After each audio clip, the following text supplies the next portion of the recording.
Well, hello everyone, and welcome to Hogarth's Global Astrology.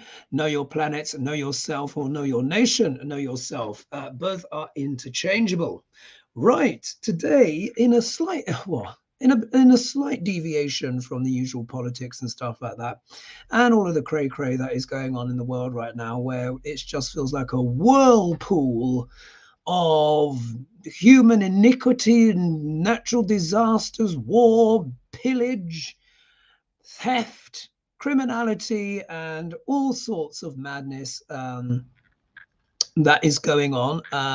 Because as you've heard me say ad nauseum, Pluto is in sidereal Capricorn, which is about what? Government, distribution systems, rules, regulations, organization. It deals with big companies, big pharma, etc. All of that stuff, all of the top down structures, deals with pressure, all of these things. And we are seeing constantly percolate up the deep, dark underbelly of such things. So things will improve with time, but it's going to take a few years. I'm going to say, around 2025, 2026, things are going to start getting better. So keep holding on. However, I thought what I would do is I'm going to do a deep dive today on Taylor Swift. Yes, this video is going to be about the remarkable Taylor Swift. And we're going to be looking at her chart, just a deep dive. I'll see how long the video is. I'm going to try and keep it shorter if I can, but I always usually ends up being an hour, but I'm going to see if I can get in 45 minutes. And because I'm still quite tired after my travels and stuff back, and getting lots of stuff, of course, doing lots of work for clients, etc., making sure they're all good and they are looked after. And I just thought it would be interesting to do her chart. I was actually having a chat with a client of mine. So big shout out to Velma. Thank you for suggesting. And we talked a little about Taylor Swift, etc. And of course, she is having an incredible moment, even in terms of her career. She's having an astonishing moment in her life. And it can all be seen, of course, in the chart. So in there, really, we're going to be talking about her talent and how the planets show talent. We'll also be talking, of course, about the nakshatras, because there's particular nakshatras that she has that can show that early success that she's had. And of course, I suppose most importantly, we're going to talk about her relationships. Yeah, famous. Yeah. And I can see certain things in there, and I was just like, aha! Now I see why. Now there is a slight disputed times for Taylor Swift's birth. Yeah, she was born, and I'm going to share my screen with you. She was born in West Reading, Pennsylvania, on the 13th of December, 1989. Now there were two times that I found for her. The first one was, I think it was around about. It's gone out of my head now, around about 5:30 a.m., something like that. And I looked at that chart, and that had her as a Scorpio rising. But when I looked at the other planets, it's like, and the positions and the houses they were in, I was like, nah, I don't think that's right. Then I looked up another chart, and this one was for 8:36 a.m. And boom, the second I looked at it, I was like, that's probably it. Yeah, that's probably it. Because as you guys know, for me, looking at charts now, it's like reading a piece of music. It's like reading a piece of music. And I can tell whenever I have a client, if their chart naturally does fit them. Sometimes when I start a client consultation, like as we do over Zoom, and if I look at the client, sometimes I get a hit that I may have made a mistake, and I will go back and check. And sometimes I may have made a boo-boo and got the hour wrong, because I can tell energetically now when a person is the right fit for the chart. When I used the time of 8:36 a.m. for Taylor Swift, it was just like, that's a fit. So before I continue, I'm going to share my screen with you. Please, of course, don't forget to like and subscribe and share and comment. Of course, all that stuff. It really helps the channel. Thank you, of course, as well in advance to all the people that have been donating on the lives as well. And, and if you can't afford to donate, many people can't because, of course, as we know, cost of living all around the world and the prices in America, oh my goodness. I'll talk more about that on Thursday Fry Up, which I'll be doing tomorrow, but a joke, yeah? Price gouging galore, but I'll probably talk about that on Thursday Fry Up. Even when I was in Puerto Rico, it didn't matter. It was just ridiculous. And anyway, I don't want to kind of bang on too much about that. I'll leave that for tomorrow's show. But of course, you can just watch an ad.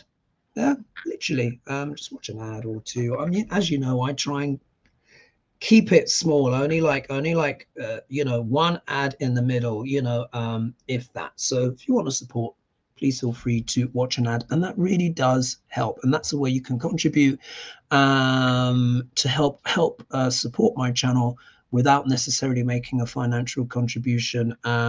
Because times are tough.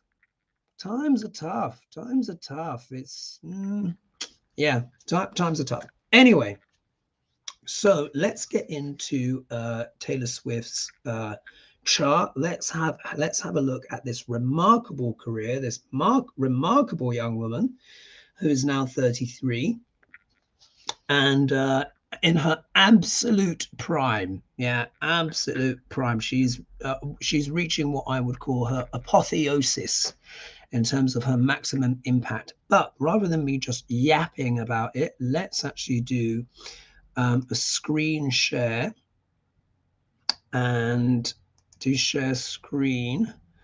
And let's see. What I'll do is let's see. I wonder if I should share the wiki. Let's do the wiki. 1 minute. Let's do that. Just to give a little background here. So here we are, as we see, Taylor Swift. And I'm just going to read some of the spiel here, just so that we have a little bit of context and it will all make sense when you see her chart. So Taylor Allison Swift was born December 13th, 1989, is an American singer-songwriter, but she's also, as you can see, businesswoman, producer, director, and actress. Swift began songwriting at the age of 14. So we're going to see how that manifests in her chart. So she started young. With Big Machine Records in 2005, she became a country singer under Big Machine. She released 6 studio albums, 4 of them country to country radio, starting with a self-titled album in 2006. Her next, Fearless, 2008, explored country pop, and its singles Love Story and You Belong With Me captured her, catapulted her to prominence. So everyone knows Love Story. She's a wonderful storyteller, as we know. And then Speak Now, 2010, and then all of these various different albums. She also, as well, with that album Red 2012, We're Never Getting Back Together, absolute anthem, Shake It Off, Blank Space, Bad Blood, etc., all of this kind of stuff. And she signed a new contract with Public Records in 2018. So we're going to look at that to see if that coincides with her Saturn dasher. So we'll look for that. And then, of course, she went on to have, you can see here for yourself, huge, success. She re-released 4 recorded versions of her first 6 albums, because remember, there was a dispute with the recording company basically owning all of her stuff. So she basically was like, no, this is mine, re-recorded it, and hugely successful. So Cardigan, Willow, All Too Well, and Anti-Hero broke various records. And in 2023, Swift embarked on the Eras Tour, the most expansive concert tour. She has also directed music videos as All Too Well and what have you. Her current tour is absolutely epic. It's become the highest grossing tour in all of history. Now let's just cover some of the blurb here. Having sold over 200 million records globally, so she's one of the biggest selling artists ever. Swift is one of the best-selling artists, the most streamed female artist on Spotify, and the only act to have 5 albums with the first week sales over 1 million copies in the US. She has been featured in such as Rolling Stone's Greatest Songwriters of All Time, Billboard's Greatest of All Time Artists, Time 100, and Forbes Celebrity 100. Among her accolades are 12 Grammy Awards, including 3 Albums of the Year wins, a Primetime Emmy Award, 40 American Music Awards, 29 Billboard Music Awards, 23 MTV Video Music Awards, 3 IFPI Global Recording Artist of the Year Awards, and 101 Guinness Records. Honored with titles such as Artist of the Decade and Woman of the Decade, Swift is an advocate for artists' rights and women's empowerment. And you can see that in the career. I think that in of itself is enough, isn't it, to kind of really just be like, wow. Yeah, that is absolutely. Oh, you could only see the top of my head. Oh, goodness, sorry about that. So let's look at her chart. So let's get up her chart here. I'm not sure I'm going to do this. 1 minute. Un momento. You can't see that bit yet. So what I'm going to do is let's do present. I'll stop that screen share. And I'll do share screen again, but this time it's going to be entire screen. Do that.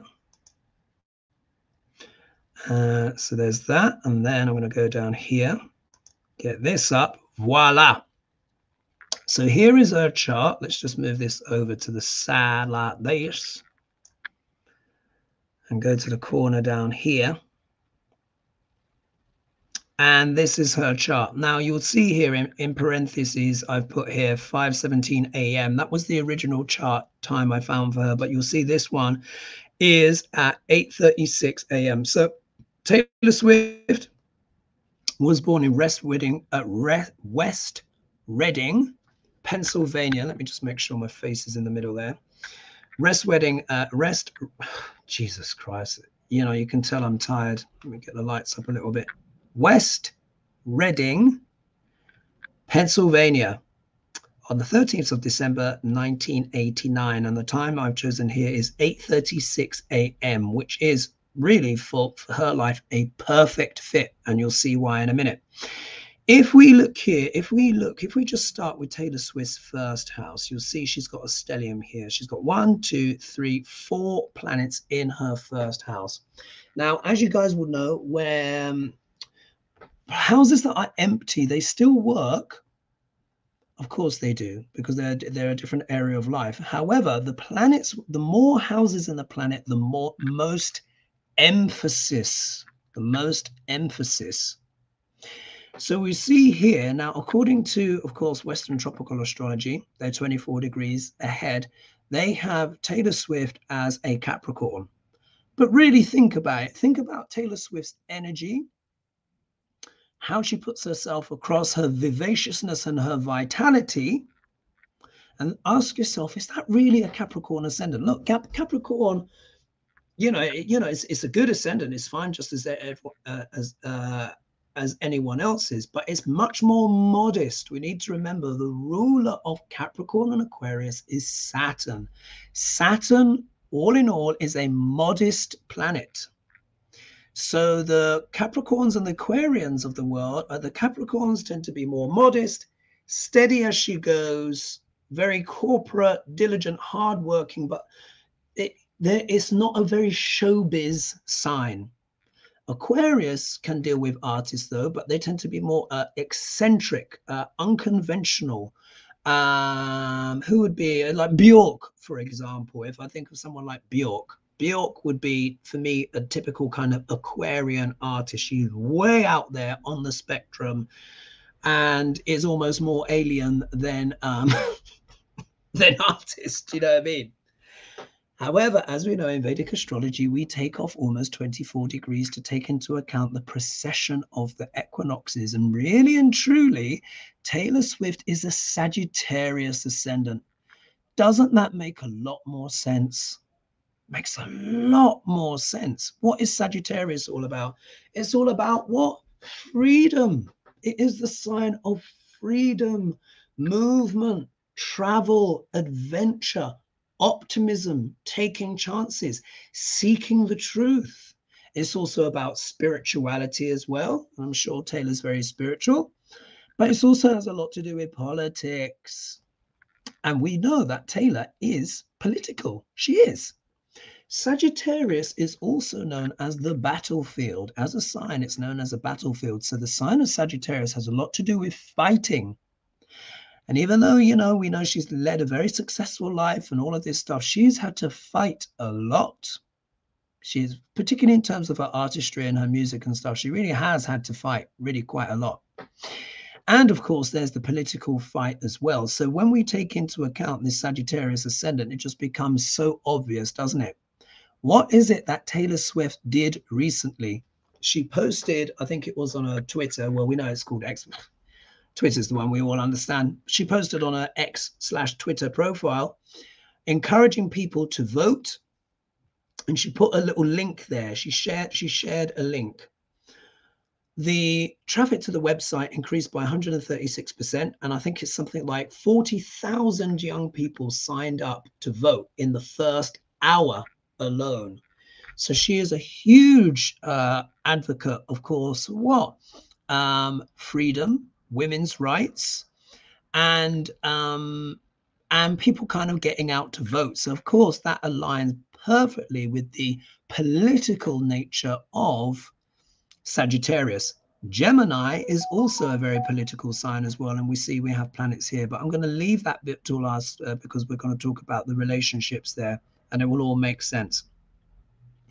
So here, she has got 4 planets. So she's got Saturn, Neptune, Mercury, and Uranus all in the first house. Oh my goodness, what a combination. And the more I look at that, the more and more it makes sense.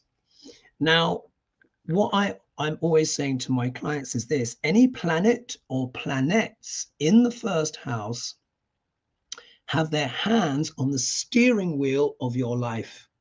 Really does. However, the chart ruler, the ruler of the chart, so because Taylor is actually a Sagittarius, it means the ruler of her chart is Jupiter. Wherever Jupiter goes in the chart, or wherever the chart ruling planet goes in the chart, will show the emphasis. For her, it moves to the 7th house. That's all I'm going to say on it for now, because we're going to get round to that house in a minute, but it's going to make absolute perfect sense. This time for her must be right because it makes absolute sense. But let's go back. Why is the first house so important? The reason why the first house is so important is because it's an angle and a trine. Angular houses are powerful. So I always use this little I always wheel out this little diagram here, this shoddy little diagram, and it describes the wheel of a boat. So of course, boats go through storms. That's why they have spokes on the side, so you can hold on and you can direct the ship when the wheel is slippery, because rainwater or seawater is probably sloshing over the deck. So you need that to hold on, and of course it's unstable. Anyway, but it's good for, it's analogous for the houses. So the angular houses are 1, 4, 7, and 10. So what it means is any planet or planets in an angle, they pick up strength irrespective of if they like that house sign or not.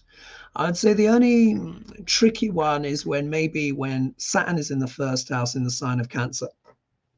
That is more challenging to try and get those results, because in general, as a general rule of thumb, Saturn doesn't like being in the first house because it holds the energy of Aries, the first sign. That is ruled by Mars, which is a natural enemy to Saturn. And also as well, the first house is about the self and standing out. And of course, Saturn is a shy planet.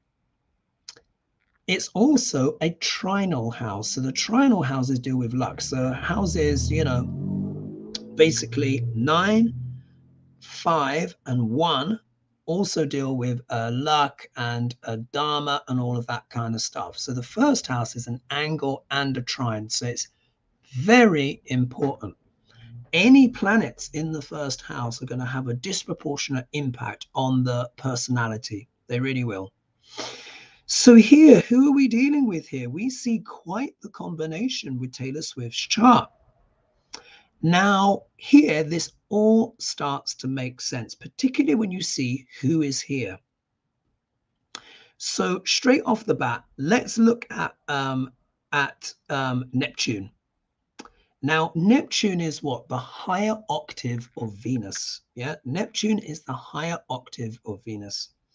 So Venus is the planet of beauty and the arts, food, luxuries, etc. All of that stuff we know. She's also the planet of rejuvenation, also gives the gift of prophecy when she is strong in either a friendly sign, but particularly in her own signs of Libra and Taurus, or exalted in Pisces, but also friendly signs.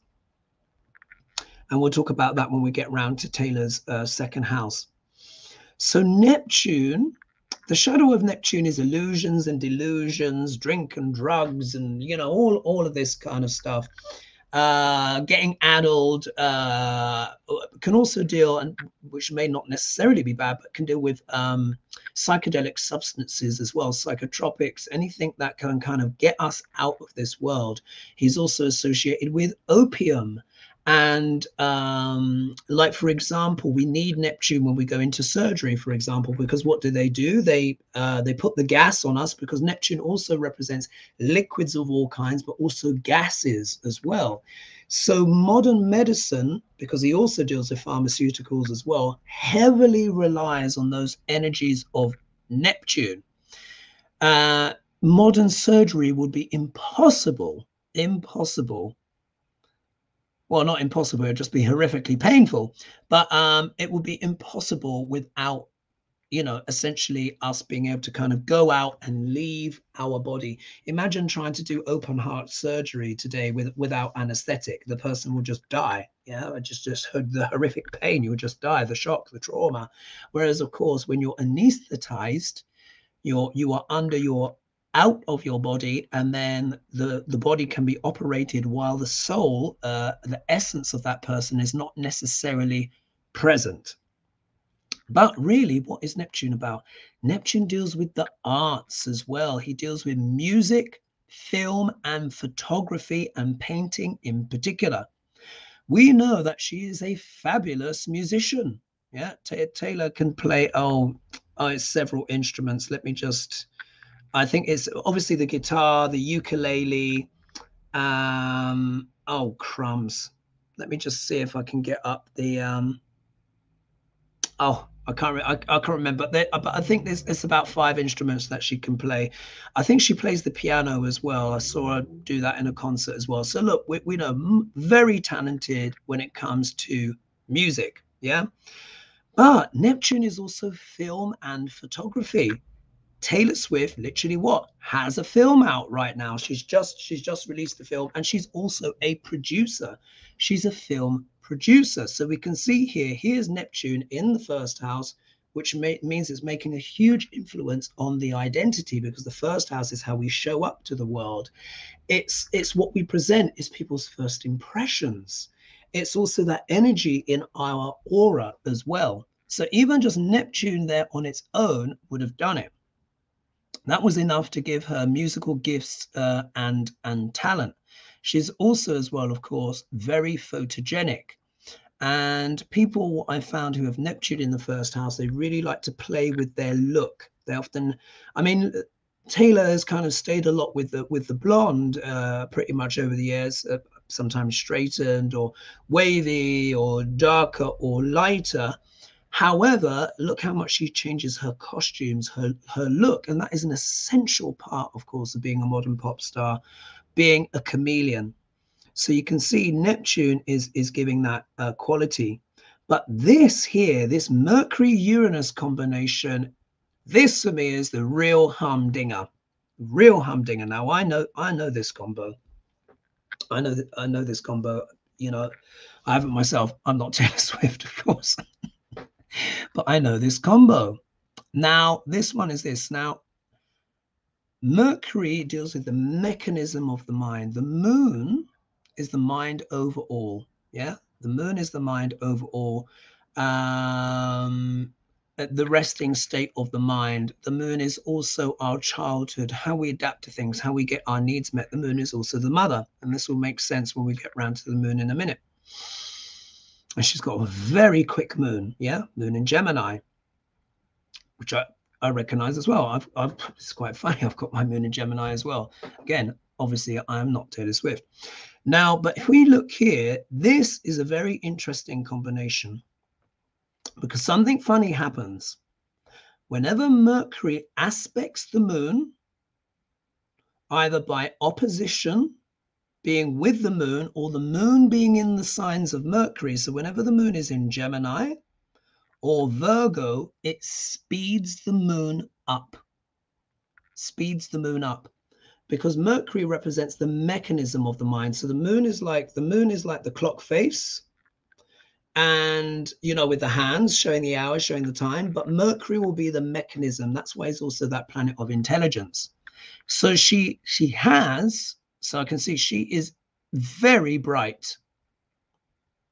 I would say exceptionally bright. She's probably there's a very good chance that she has a very high IQ, because she's also got a moon Jupiter combination here as well. And Jupiter is also a planet of intelligence, and Jupiter and moon are best friends. But I want to talk more about relationships and stuff like that later here, but I have to discuss this moon part. So you will see that her Mercury, she's got Mercury at 15 degrees as well. I've got my, okay, this is a bit spooky. Anyway, I'm getting distracted. Her Mercury, which is at 15 degrees of Sagittarius, but look, it is opposite the moon and Jupiter. So these energies are exchanging backwards and forwards. So that makes the moon very quick. But there's something else that's interesting here. Here we see that she's got Mercury with Uranus. Now, Uranus is the higher octave of Mercury. Wow. Yeah. So we see she's got Neptune, the higher octave of Venus, in the first house. And what's Mercury all about? Communication, writing, all forms of communication of all kinds. It's also a travel planet as well. It's also a planet of business and commerce. Let's not forget that Saturn, Mercury, and Venus are all planets of business, and they deal with the realities of the material world. She's got Saturn and Mercury together, which shows that she's obviously a really strong businesswoman. And then when we look at her second house, which deals with finances and stuff, you'll see even more. But to go back, so what you have here, Uranus is the higher octave of Mercury. So that takes it is Mercury with bells on. Uranus deals with what? Innovation, technology. He is the co-ruler of Aquarius, which technically has three rulers, really. Saturn is the original ruler. Uranus is the modern ruler, but one of the ancient rulers as well is Rahu. Rahu. This is why the energy of Aquarius is so dynamic, and many Aquarians are very often misunderstood, or they're the odd ones out. They tend to be far ahead of their time, or the mad professor, or that kind of thing. The Nobel Prize winners, exceptionally gifted or intelligent people. So here she has that combination. She has got Mercury with Uranus. I can tell you hands down, her mind doesn't stop. Her mind does not stop. It will always be churning and thinking up of things. She is a genius with social media. Exceptional. Taylor Swift has some of the best leverage social media out there. She's famous for it, for getting back to all of her fans and this, that, and the other, and building that profile. I don't know how many followers she's got on Twitter slash, let's have a look. Let me just do a quick Googleage. How many followers does Taylor Swift have? I'll put here on social media, and hopefully I'll get a few. social media. Let's have a quick look. Taylor Swift. So she's got, oh my God. So Taylor Swift has got 519 million followers. And that's of October 2023. 519 million. So here we are. Overall top 5 most followed people on social media. We've got Cristiano Ronaldo, who's got 876 million. That's outrageous. But football, of course, is one of the world's sport. Selena Gomez has 685 million followers. Oh my God. Justin Bieber's got 595.3 million followers. And Taylor Swift has got 519 million followers. And Ariana Grande has got 505 million followers. I mean, that's extraordinary. But that's over 500 million. That's over 500 million. Cristiano Ronaldo, 870. I mean, he's doing very well. Anyway, going back. Part of her super success, of course, is her genius. Because remember as well, Uranus is the planet of genius. We must never forget this. Uranus is the planet of genius. And it deals with people that can have exceptional or unusual skills in some kind of way. That's why many of them are inventors, rocket scientists, Nobel Prize winners. What it shows here, this tremendous ability and flair for wit and to be able to process things very quickly. Of course, you've got to be really good on social media to be able to get that many, but it also shows what a gifted communicator that she is. Taylor Swift, she may not have the voice of Mariah Carey or Whitney Houston, or something like that. And these women, of course, are genius vocalists, but her voice is still very good. It's very distinctive. It's still very good. But we all know with Taylor, it's all about the songs. She is a brilliant songwriter, absolutely brilliant. And, she's able to write these earwigs, but with her, she has that very narrative style, exceptional narrator. So you can imagine with all of this blending together with this Mercury next to Uranus, the higher octave of itself, it boosts that even more. So of course, there with Neptune blending in with the songs, but she's also got Saturn in the first house. Now this is really interesting. Now this shows sobriety. This is the sober side of Taylor Swift that probably a lot of people don't really see. She is a very serious woman. She really does think a lot. I mean, look, her mind doesn't stop because she's got all of this combination opposite the moon and Jupiter anyway. So she's always thinking, always coming up with ideas, creating, inventing, creating stories and narratives. It was just no wonder it was there from youth, and I can explain that as well.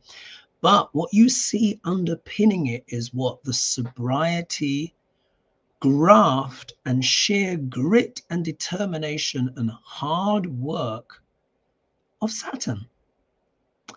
As we understand today, you can have all the talent in the world, but if you don't have hard work, graft, and determination, you won't make it.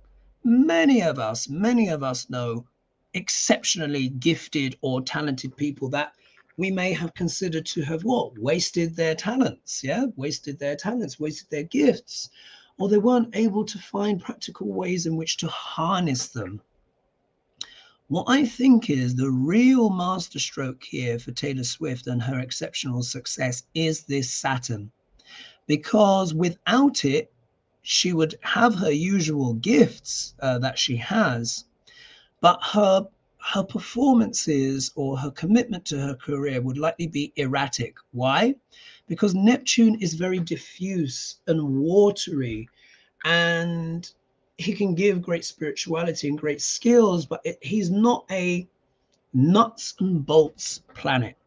He'll give the talent, he'll give the imagination, he'll give the musical abilities, he'll give the spirituality, or even the illusions or the delusions, but he's not a nuts and bolts character because he is known as the great dissolver. Mercury will give great diligence and obviously a very good writing skills and eloquence and intelligence.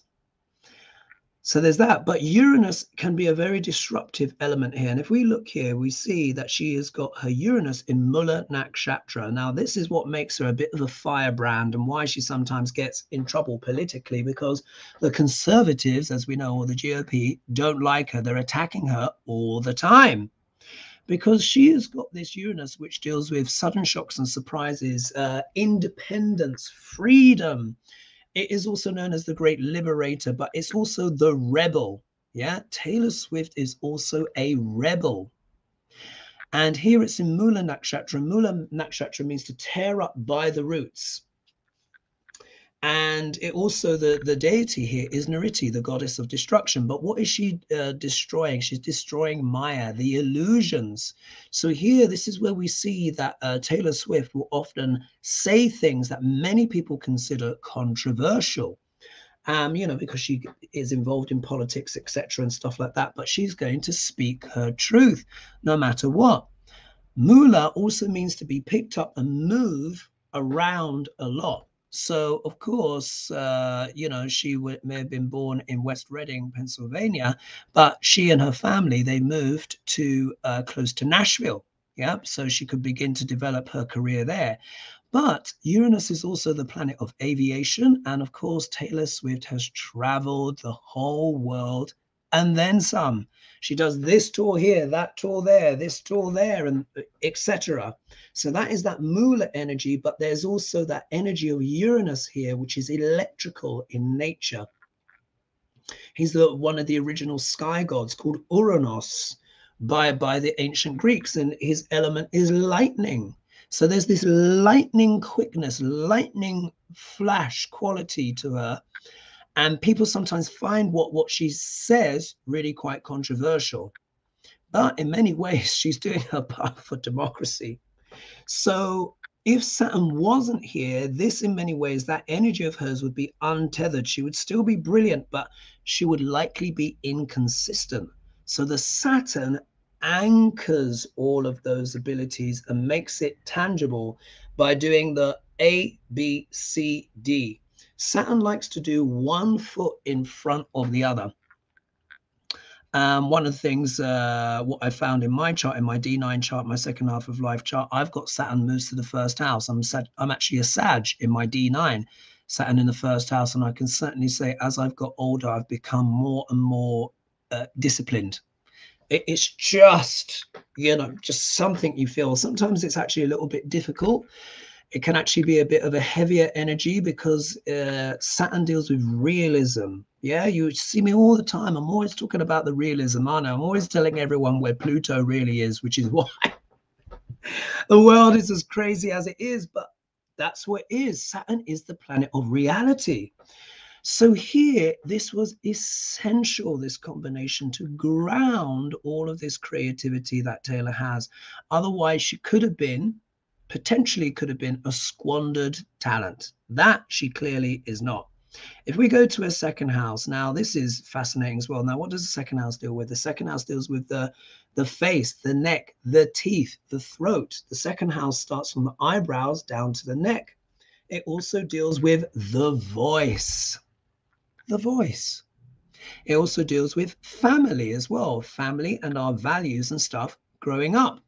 And it deals basically with the face. Look what she has here. She has got Venus and Rahu together. Venus and Rahu are considered friends. Venus is the planet of beauty. We all know Taylor is a great beauty. As far as I'm aware, she's not had any surgery, anything like that. She is how she is, which of course is exceptionally fortunate. But Venus in the second house will do that.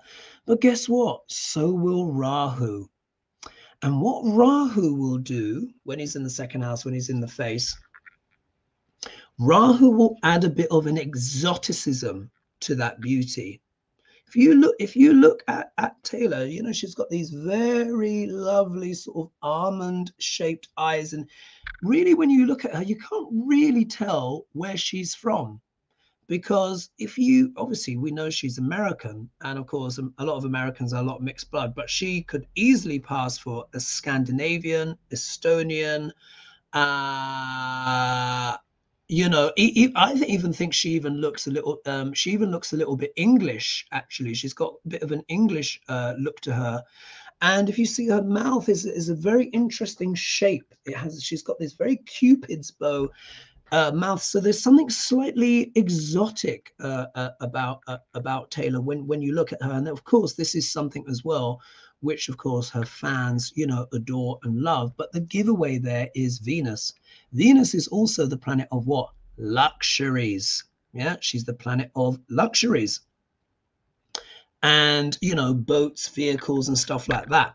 And we see here that I can show you here.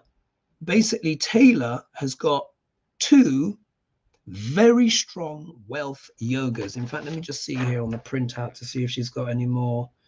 Two in one. Let's see. Yeah, 11th Lord in the second.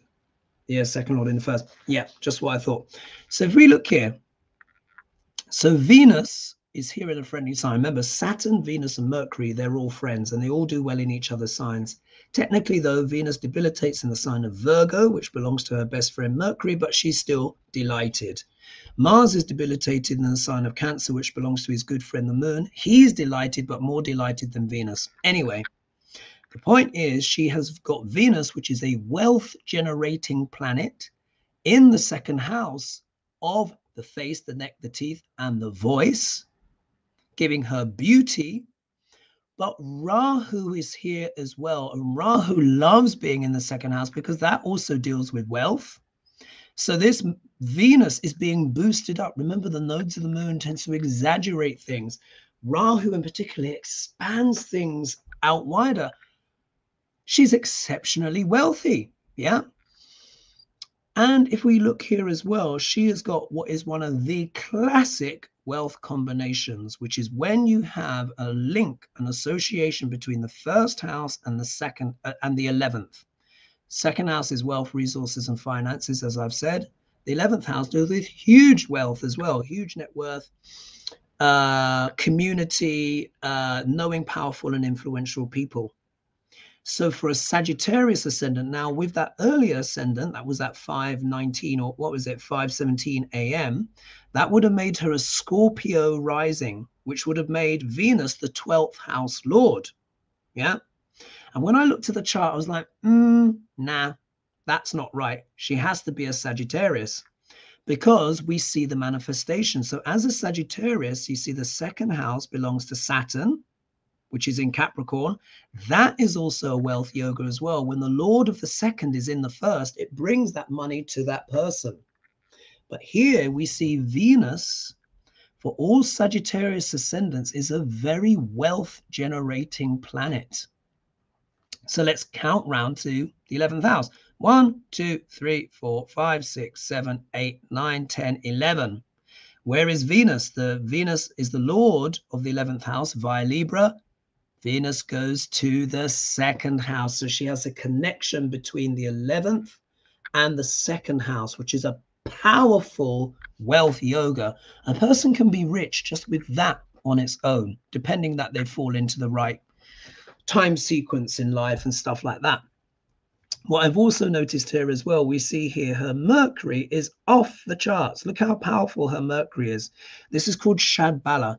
And this shows the strength of planets through the divisional charts, because in Vedic astrology, we have divisional charts. It goes up to D60, skips a few, but there's such a thing as the D60. The D1 is the main chart, it's undivided. The D9 is the Navamsha, the ninth division, which talks about the second half of life and marriage and all of that kind of stuff, and Dharma. So she's got Mercury in the first house, which I've just remembered is also Digbala. So Digbala is when a planet has a preferential house or direction it likes to be in. Mercury loves to be, like with Jupiter, likes to be in the first house. So she has a Mercury that is off the charts, 678 points. That means through all the divisional charts, that Mercury is doing well. And it is also in the first house, Digbala. And it is the Lord of the seventh house, which deals with the public, relationships, and the 10th house, which deals with career, in the first, pulling that all back to her. Do you see how? I know I've talked about her first house a lot, but we can see how exceptional it is when we look at all this stuff together. Is it any wonder that she is a global pop star? Mercury and Saturn and Venus, like I said, they're all business, deal with finance. So she's got 2 in the first house and 1 in the second house, and they're all friends with each other. Saturn is actually neutral in the sign of Sagittarius, actually. Jupiter and Saturn are considered neutral to each other. And that can be great because it means they don't get in each other's way. Yeah, Saturn actually does very well in the sign of Sagittarius because it makes a person a philosopher. They're very disciplined when it comes to their education, their knowledge. They will always be searching, learning. So we can see she's learning 24 hours and then some. I would say the main thing she probably struggles with is sleep. It's something I've certainly begun to struggle a lot more with as I've got older, as the Mercury Uranus combination in my chart has got stronger with time. Also, as well, things to do with Leo as well. In here, we see in a D9 chart, her second half of life chart, she's got Rahu with Mercury in Leo. So it means she's a leader as well. She's a leader, and it's also part of her path of destiny to be that. And Mercury goes to the first house again. So she's extraordinarily mercurial. And of course, that also contributes to her wealth and stuff like that. In terms of her family growing up, obviously, you know, it's quite interesting. If we look here at the sun, she's got the sun here in the 12th house, and the sun is where we're building this, showing up in our life, whether we're aware of it or not. And she's got the sun with Mars. Powerful combination here. So Mars is in its own sign. Yeah, she's got Mars in his own sign. Super powerful. If we look here it is at 3 degrees of Vishaka. Now, Vishaka is about the triumphal arch. It's about the victory, winning something, and then moving on. They go on to the next win. That's why people like Taylor Swift are so determined, because they're not satisfied with their victories, so to speak. They'd be like, wow, okay, I've done that.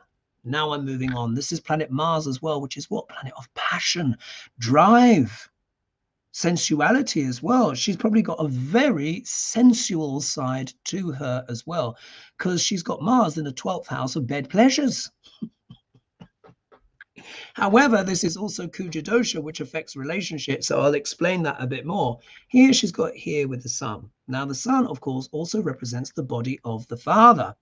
So here she's actually sun sign Scorpio. Scorpio is what? The most deep and intense sign. We know Taylor is very deep and very passionate because of her lyrics in her songs. And, you know, woe betide if you cross her, she'll write a song about you. So her sun sign is Scorpio. That makes a lot of sense, doesn't it? But also as well, one of the things I learned when I looked on the Wikipedia on her, when I looked in the family section, Scorpio has got a lot to do with investment. And that was something that her father did. He did, what was it? Oh, what was it?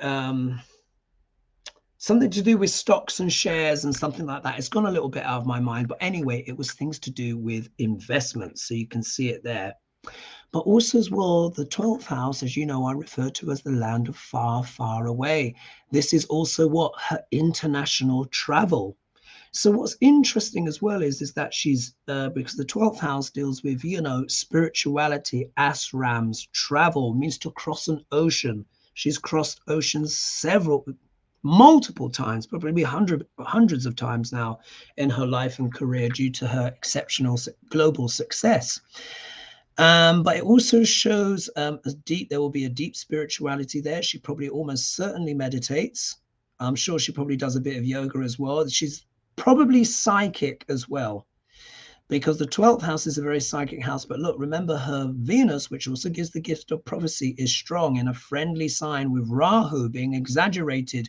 So she's almost got some certain psychic impulses, and this would have also helped her greatly in her career and also keeping herself safe in that music industry, which we know can be a bit of a shark infested waters. And you only need to ask someone like Kesha what can happen in the music industry when those sharks get hold of you. As far as I'm aware, you know, she's not had to deal with things like that, but she certainly would be aware of those things and able to navigate intuitively through those choppy waters, because Mars, when Mars is strong, a person's able to defend themselves.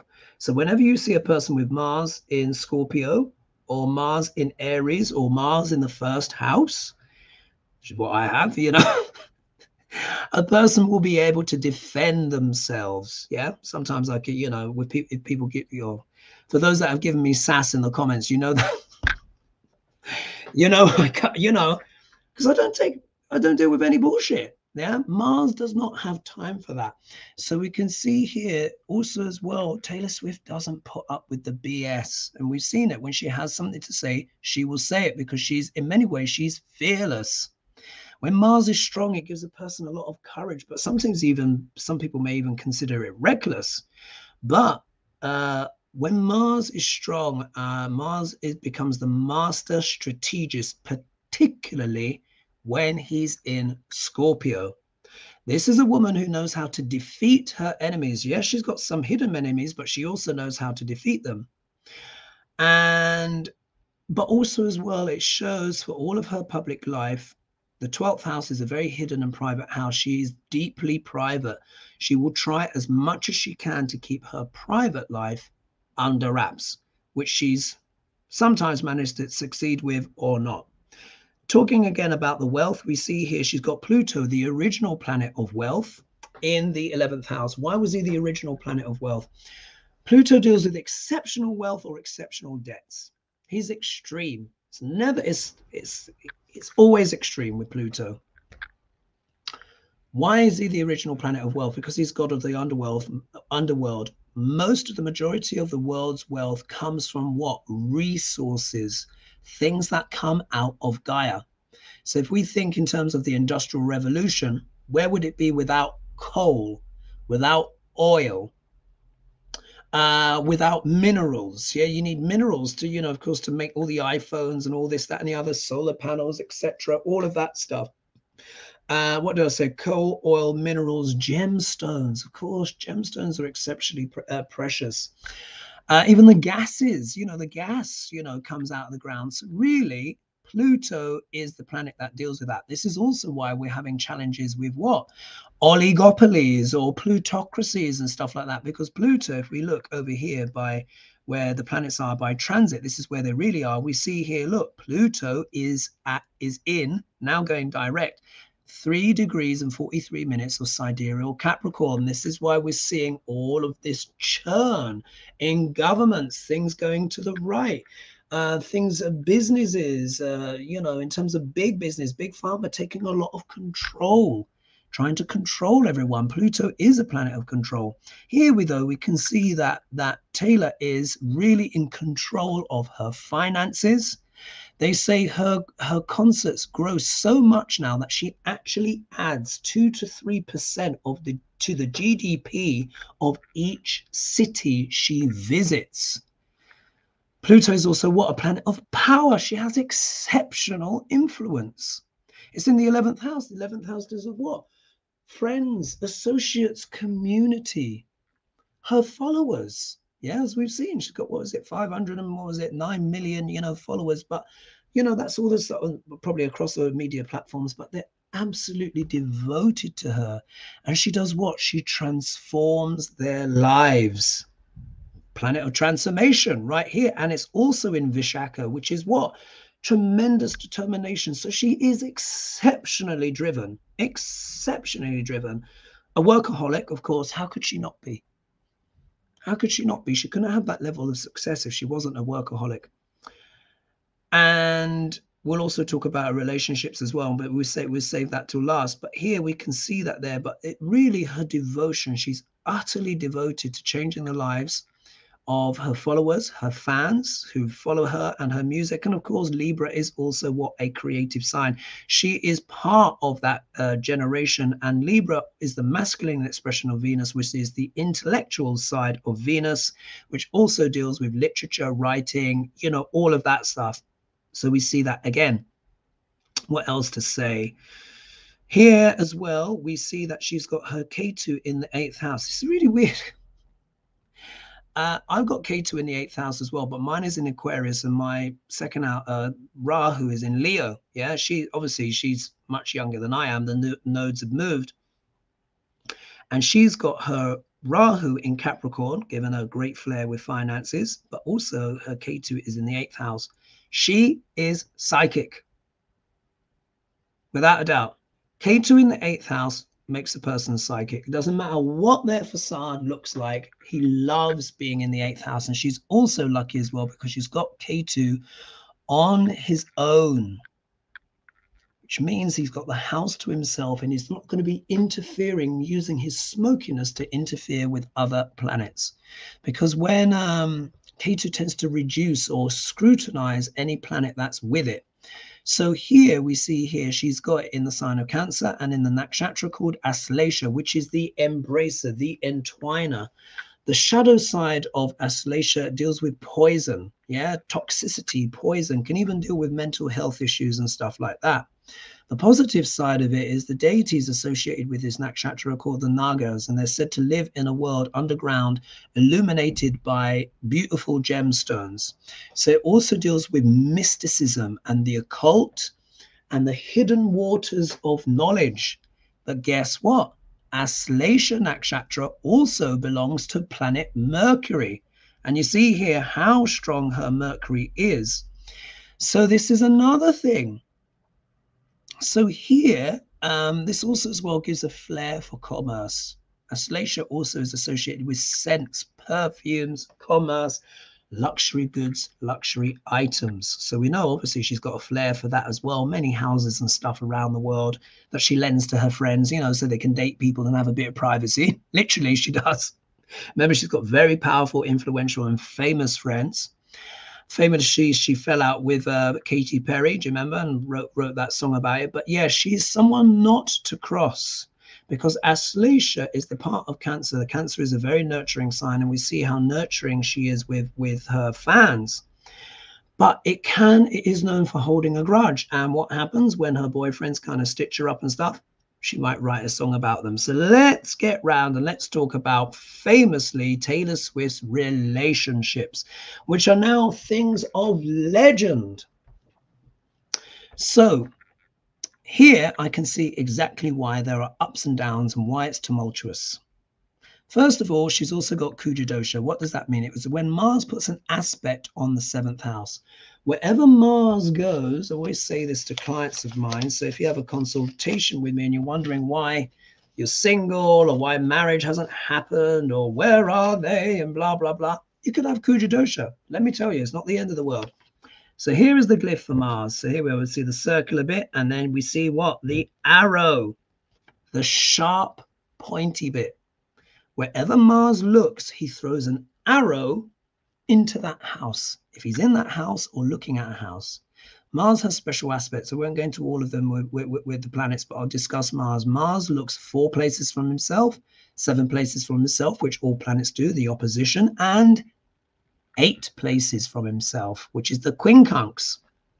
So that means whenever Mars is in the 1st house, 4th house, 7th house, or 12th house, he causes Kuja dosha, which affects relationships. Kuja dosha essentially makes a person fiercely independent. Mars is a soldier. Mars is a general. He likes to go in, get the job done, and get out again. He doesn't really have time for compromise and waiting around for people to tie their shoelaces or be like, oh, wait, I would like to go here and there, but oh, I need to ask this person, or I need to call my mom or my dad, or I need to check in with this, that, and the other. Mars doesn't have time. Mars likes to make a plan, execute a plan, and get it done. He's the planet of action. He doesn't like procrastination or compromise. So when he's looking at the 7th house of relationships, he will affect that. So let's do some counting. If Mars were in the first house, then obviously he would be looking opposite the seventh, which is anyone that's not us. There's a relationship, business, and all of this kind of stuff.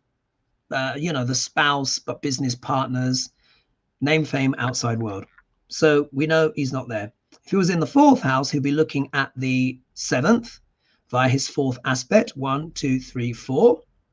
If he was in the seventh house, that's obviously, and that's the strongest Kuja dosha, by the way. They say when he's in the first house, it's not as bad, but that's the strongest one. But he also looks when he's in the 12th house. So if we go count round 7, 8, 9, 10, 11, 12, she's got Kuja dosha because Mars will be looking at the seventh house via his eighth aspect. So let's count 8 from Mars. 1, 2, 3, 4, 5, 6, 7, 8. Ding, ding, ding, ding, ding, ding, ding. Taylor needs to be free. She's also got Uranus in the first house, which is known as the planet of divorce. Yeah. Don't worry, she's not doomed, but she needs to be in relationships where she's understood for her unique gifts and talents and a partner that is going to give her freedom. I would say to her, she's better for her to maybe have a partner, but maybe not marry them, because that could trigger the Kuja dosha. Let's see if she's got yeah, she's got in the D9 as well. You see here, look, she's got, in fact, her Mars is debilitated in the sign of Cancer with Uranus. So I would say, Taylor, if you're watching this, sure, have a family and stuff, don't marry him. And in fact, even better, make sure he's got his own house. Yeah, because she will struggle with other people's mess, gubbins, all of that stuff. When a person's got Kuja dosha, they can be in their own mess. They can't tolerate the mess of others. And they're normally quite neat and efficient because Mars is the barracks. Yeah, the barracks. And soldiers have to be neat and tidy. I used to be in the cadets when I was a kid, and you used to win prizes for having the most clean dormitory, and they would literally wipe their fingers across stuff to find dust and even across the floor and what have you, because think about it, you need to be neat and tidy to be an efficient soldier. So she can deal with her own mess, but other people's mess is not great. And if anything, as she gets older, that inclination might even get worse, because here we can see her Mars is actually technically debilitated in the second house, in the 12th house of her D9. But let's look at her 7th house here. She's got a lovely combination between Jupiter and Moon. Now, Jupiter and Moon are best friends. They really are. So whenever you see Venus, Mercury together, which happens quite often, they're best friends as well. It's a beautiful combination. But Jupiter, Moon is also great as well. And there's two things that these two planets love to talk about: food and spirituality. Yeah, and politics. I would say that as well. So here she has that in the 7th house. Now, the 7th house is anyone that's not us. So it deals with the public. I'll tell you something very interesting, guys. When the moon is in the 7th house, the moon represents the public as well. Think about it. The moon, we're full of emotions. The public waxes and it wanes. That's why with news cycle stories, if they want to bury something, they just don't talk about it, and then people kind of move on and forget. Yeah, they understand that the moon waxes and it wanes. The public waxes and it wanes. That's why things have to be constantly repeated for things to stick in the collective mind. A certain someone in politics is very, very good at doing that. You just repeat, even if it's a lie, and then it's like hypnosis, it goes in. So the moon deals with the public. The 7th house deals with the public, but one's reputation, name, and fame, along with the 10th house. So here, this is a classic hallmark for someone that is exceptionally famous. She has a huge rapport with the public. There it is, moon in the 7th house. Also shows her mother was very intelligent as well and involved in marketing in some way. And in fact, when I actually looked up, her mother did marketing for banking and some kind of financial institutions. But she literally did marketing, commerce, and stuff like that. So her mother's very bright as well. Here is Jupiter. Now, Jupiter in a woman's chart in a heterosexual woman's chart, but in anyone's chart, represents the significant men in that person's life. But for heterosexual women, that literally represents the husband, yeah, the husband. So these are what? The boyfriends, yeah, the significant love interest. Now, what's interesting here is her Jupiter is in an enemy sign. Now, look, it's not the end of the world because Jupiter, when Jupiter's in Capricorn, that is a lot more difficult, a lot more difficult. But here, he's not comfortable necessarily in the sign of Gemini. However, it does boost the intelligence again, because when Jupiter is in Gemini, Mercury loves to learn, but more in a hands-on kind of way. Jupiter loves to learn as well. Let me see how I'm doing on time because, oh God, look at that. I'm an hour and thingy-bob over already. Anyway, let me just wrap this up. So Jupiter is her boyfriend's, but look at the nakshatra.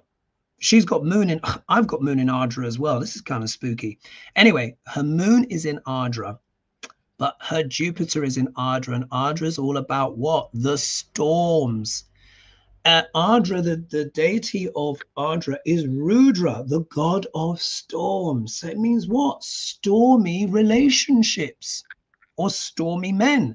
She has a lot of verbal disagreement or arguments with them, or they're argumentative with her. They might be intelligent and funny. This also shows she's got a great sense of humor whenever Jupiter is in the sign of Gemini. But here it shows that, the men in her life, it always ends up bringing storms to her life. Other giveaways here, we see Ceres here. And Ceres is the goddess of harvest, where we get the name cereal from. So it shows devotion as well, like a mother's love. But it also, what I've discovered is Ceres represents three characters. Demeter, who is the original goddess, Greek goddess of harvest, her famous daughter Persephone, and Hades, who stole Persephone away. Ceres, I found, represents not only love and devotion like a mother's love, but also having something and then fearing losing it, or losing something and trying to get it back. What's one of those things she's always keeps losing? Boyfriends. But what adds here as well, if we see here as well, there's Chiron here, and Chiron is what? The wounded healer. So it can mean literally wounds from boyfriends or the significant men in her life. This can also talk about secondary characteristics of the father, but this is not so much, it shows the father is very intelligent. This is really much more, the mother and the father are very intelligent, but it shows here that really these wounds are coming from these relationships and certain patriarchs, like, for example, she had to leave a record company because they basically took her work. So she had to re-record those albums to literally claim her work back. But overall, we see here she has an exceptional relationship and fame with the public. It also shows she is absolutely devoted to her fans and those that follow her, but it also shows she also receives some wounds via the public because of her political views. You see the GOP attack her constantly, and she's been attacked from many directions, because she's a woman, she's successful, she's brilliant, talented, and rich. It's going to also get you a lot of enemies as well. But overall, we can see how this combination of Jupiter Moon has been stunning for her. Really, she's a leader when we look at her D9. We see here as well challenges too with relationships in the second half of her life, because K2 snip snip is with Jupiter. She can find someone. She needs someone that is a humanitarian, intelligent, and is working for the collective. But my advice to her would be, don't marry him. Yeah. And we see here as well, if we look in our second half of life chart, of course, we see the sun is in Pisces, which is immensely compassionate in the 8th house, with Venus exalted, showing again she has the gift of prophecy. And that is also priestess energy as well. But really, she's channeling that goddess energy right now, along with Beyonce and Rihanna, and who are just in the whole stratosphere of their own. So I think I will leave it there because I've gone on long enough and I don't want the video to be too long. I hope you found that interesting, that deep dive into Taylor Swift's chart, showing all of her gifts, her abilities, and her extraordinary talents, but also some of the challenges that she's got as well, particularly in relationships. So if you're watching, Taylor, settle down if you want, have a family, but don't marry him. Just have some agreement, yeah? Or marry someone else who's got Kuja dosha. And she's with a sports guy. Sports people tend to have Kuja dosha as well, and it tends to neutralize it. So the sports one, that might be the one. We'll have to see. I will leave it there for now. And of course, please don't forget to like and subscribe, share, etc. And if you'd like a consultation with me, of course, you can visit the Hogarth Global Astrology, which will still say the archetypalblueprint.com, and you can book there. I would love to provide you with a consultation and go over your chart like I've done with Taylor Swift, but specifically to you. Okay, I will leave it there. Bye for now. Mwah! Much love.